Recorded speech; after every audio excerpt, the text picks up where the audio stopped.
Hello friends, welcome to my YouTube channel accountancy with Sanjeev Sinha sir.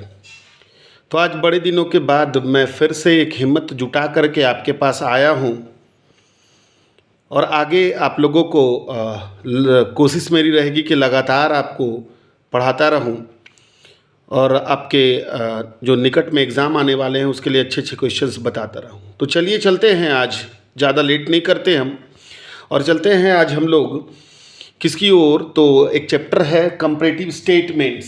Comparative statements जो कि financial statement का ही एक part है, ये टूल्स ऑफ फिनेंशियल एनालिसिस का एक पार्ट है जो कि 4 मार्क्स में 4 नंबर में बहुत इंपॉर्टेंट है। एकदम आसान से, एकदम इसको तुम लोग 4 नंबर इसमें से क्या कर सकते हो, प्राप्त कर सकते हो और बहुत आसान रहेगा, बहुत आसान रहेगा और एकदम आराम से आप इसको प्राप्त कर सकते हो।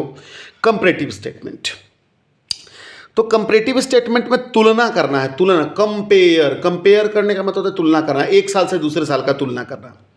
तो अलग अलग आइटम, तो अभी हम लोग चर्चा कर रहे हैं किसके, कंपैरेटिव स्टेटमेंट में। कंपैरेटिव स्टेटमेंट ऑफ पीएल यानी कंपैरेटिव इनकम स्टेटमेंट भी हम लोग इसको कह सकते हैं। क्या कह सकते हैं? कंपैरेटिव इनकम स्टेटमेंट कह सकते हैं। मतलब इसमें कि कंपेयर करना है तुमको, तुलना करना है तुमको इनकम स्टेटमेंट्स के आइटम का कि एक साल से दूसरे साल में कैसा चल रहा है। तो सबसे पहले तो इसका फॉर्मेट आप लोगों को याद कर लेना चाहिए, वो देख लीजिए कैसा फॉर्मेट है।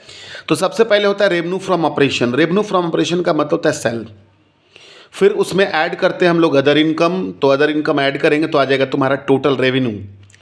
टोटल रेवेन्यू में से जब टोटल रेवेन्यू हमारा आ जाएगा तो उसमें से लेस करना है क्या, तो एक्सपेंस।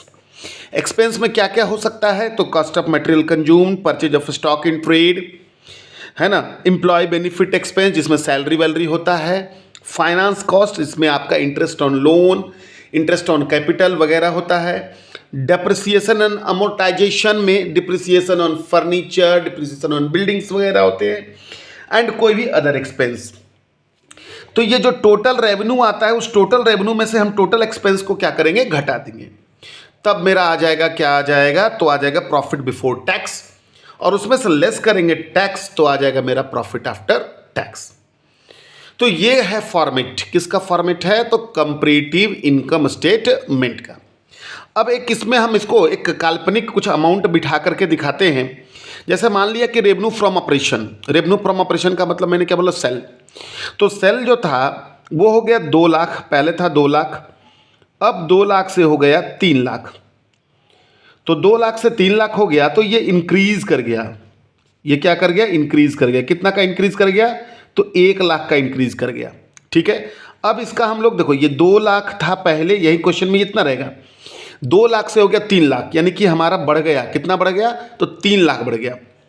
अब इसका हम लोग परसेंटेज निकालेंगे, तो कैसे निकालेंगे, 1 लाख गुना 100 बटा 2 लाख। तो 1 लाख गुना 100 बटा 2 लाख करेंगे तो आ जाएगा मेरा 50% हो गया। उसी प्रकार से मान लिया अदर इनकम है, अदर इनकम जो है वो 50,000 था, अब 50,000 से हो गया 40,000, ये क्वेश्चन में रहेगा। तो देखो अदर इनकम यहाँ पर क्या हो गया, 50,000 से 40,000, तो ये घट गया। कितना घट गया, तो 10,000 घट गया। तो इसको हम लोग ब्रैकेट में डालेंगे। अब इसका परसेंटेज निकालेंगे, 10,000 गुने 100 बटा कितना, 50, 10 पचे 50, 20%। क्लियर, और इसको भी हम लिखेंगे ब्रैकेट में क्योंकि ये डिक्रीज कर गया।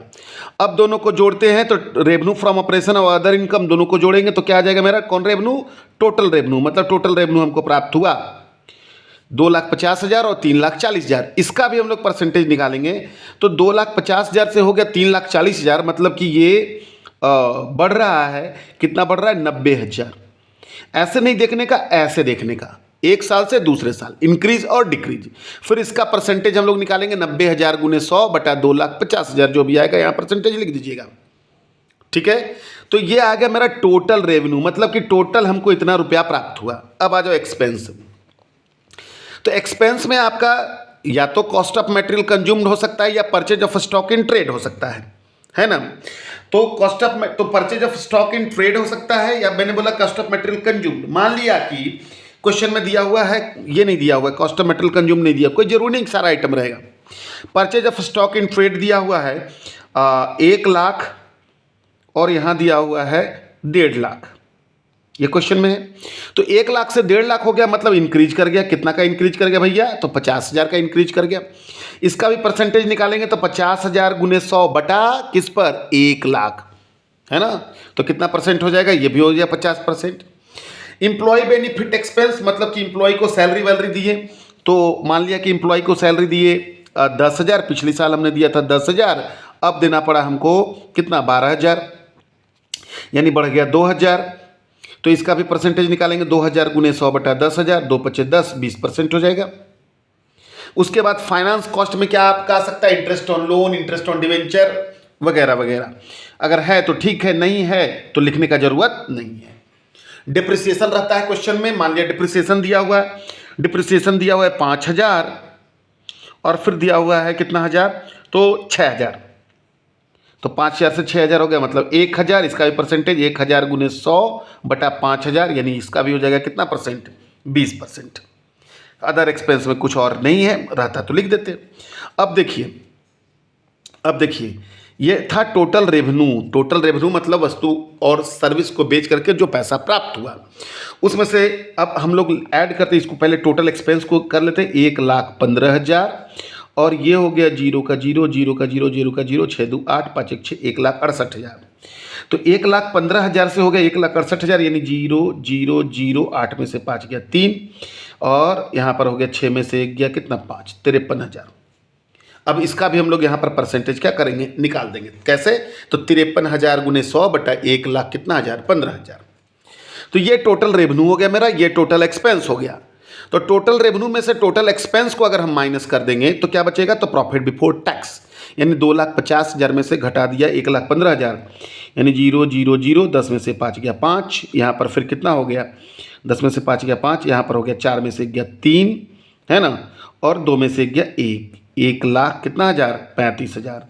और यहाँ घटा देते 3,40,000 में से कितना? तो 0 0 0, 10 में से 8 गया 2, 13 में से 6 गया 7 6 13, और 2 में से गया 1,72,000 हो गया। अब इसका भी इंक्रीज डिक्रीज निकालेंगे हम लोग, तो कितना हो गया? 0 0 0, 12 में से 5 गया 7, यहाँ पर फिर 6 में से 3 गया 3, 37,000। इसका भी परसेंटेज निकालेंगे। कैसे? 37,000 गुने 100 बटा 1,35,000। खत्म। आ गया प्रॉफिट बिफोर टैक्स। अब अगर टैक्स का परसेंट मान लिया दिया हुआ है क्वेश्चन में, टैक्स का परसेंट कितना परसेंट? 50%। तो किसका निकालेंगे? प्रॉफिट का। किसका निकालेंगे? प्रॉफिट का। तो 1,35,000 का 50% कितना हो जाएगा? 1,35,000 का अगर हम निकाल दें कितना परसेंट? 1,35,000 का 50%, यानी 50 गुना 100, 2 छक्के 12, 1 15, 2 सत्ते 14, 1 10, 2 पचे 10, 67,500। और यहाँ हो जाएगा 2 से 2 8 16, 2 छक्के 12, 86,000, है ना। यानी ये हो गया कितना? तो 0 0 0, है ना, नहीं सॉरी, 10 में से 5 गया 5 बचा, 10 में से 5 गया 5, फिर यहाँ पर कितना हो गया आपका? 5, है ना। तो 15 में से 7 गया 8, और यहाँ पर हो गया कितना तुम्हारा? 7 में से 1 गया कितना बचा? 6, नहीं गलत है, 7 में से गया 1। जब देख लेते हैं हम, 86,000 माइनस 67,000 कितना? 500, 0 0, 10 में से 5 गया 5, 15 में से 7 गया 8, और यहाँ पर 7 में से गया 18,500। इसका भी हम लोग परसेंटेज निकाल लेंगे। अब इसमें से प्रॉफिट में से टैक्स को घटा देते हैं। यहाँ पर कितना बचेगा? वही 67,500 ही बचेगा। यहाँ पर कितना बचेगा? 86,000। यहाँ पर भी आ जाएगा कितना? 18,500। ये आ गया प्रॉफिट आफ्टर टैक्स। तो ये कंपैरेटिव स्टेटमेंट का मैंने फॉर्मेट आज आप लोगों को समझा दिया। आशा करता हूँ ये वीडियो आपके लिए बहुत ही लाभकारी हो। कल मैं इसके 2-3 क्वेश्चंस लगातार आपको बताने वाला हूँ। सो इसको बढ़िया तरीके से आज देख लें, समझ लें, और कल के वीडियो के लिए भी आप ज़रूर वेट करें, मैं ज़रूर डालूँगा। और अब मैं रेगुलर आपके लिए आता रहूँगा। और मुझे सपोर्ट करें, मेरे चैनल को सब्सक्राइब करें, ताकि मैं और जोश और उत्साह से आपको अलग अलग प्रकार के इम्पॉर्टेंट क्वेश्चन बताता रहूँ। Thank you.